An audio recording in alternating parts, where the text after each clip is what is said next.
Entre os anos 1764 e 1767, se desencadeou uma série de mortes na França. Cerca de 100 mortes reais foram confirmadas. Segundo relatos, a causa da morte é uma criatura que se assemelhava a um lobo. A princípio, ninguém acreditava que estava diante de algo extraordinário. Lobos eram comuns na França no século XVIII, e embora ataques a pessoas fossem raros, não era algo muito desconhecido. No verão de 1764, na região de Gelvanden, viviam sempre como haviam vivido, pequenas aldeias espalhadas entre montanhas, florestas e campos abertos. A vida era bem simples e também muito dura. A maioria das pessoas quase nunca saíam de suas próprias aldeias, mas na manhã do dia 30 de junho de 1764, nada indicava que aquele dia seria lembrado por gerações. Uma garota chamada Jane Ballard, de apenas 14 anos, havia saído para cuidar do rebanho próximo à sua aldeia. Era uma tarefa comum entre crianças e jovens na região, mas naquele dia, Jane não retornou. Horas se passaram e a sua ausência começou a preocupar os moradores. Foi então que fizeram uma terrível descoberta. O corpo da jovem foi encontrado em uma área de vegetação próxima ao local onde o rebanho costumava passar. Ela havia sido brutalmente atacada.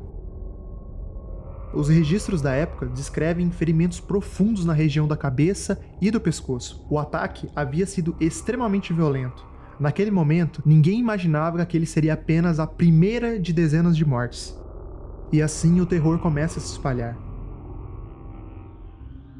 A morte de Jane foi encarada pelas autoridades como uma fatalidade, um ataque de animal selvagem, nada mais além disso. Mas, poucos dias depois, chegaram a notícia de outro ataque, e depois outro e outro.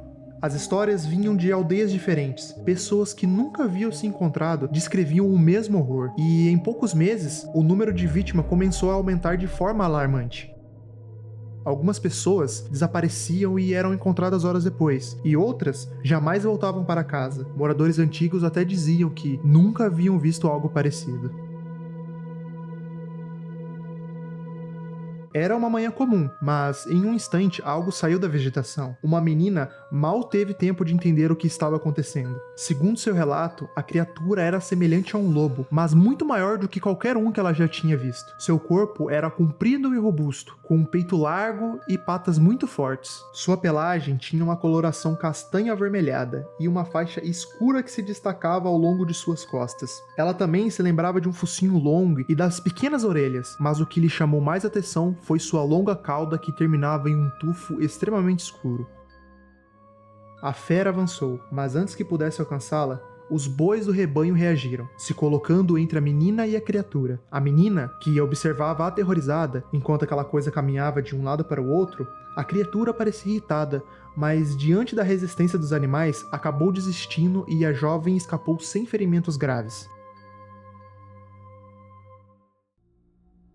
Em agosto de 1767, uma jovem camponesa de apenas 19 anos chamada Mary Jane atravessava uma área próxima a um riacho acompanhada de outras pessoas, enquanto tocavam gado, quando a criatura de repente surgiu. Enquanto os demais recuaram, Mary Jane segurou firme a lança que usava para conduzir o gado. A fera avançou diretamente contra ela. No último instante, a jovem apontou a lança para a frente. A criatura saltou e acabou se ferindo com sua própria investida. Surpreendida, a criatura recuou e sumiu entre a vegetação. Mary Jane sobreviveu.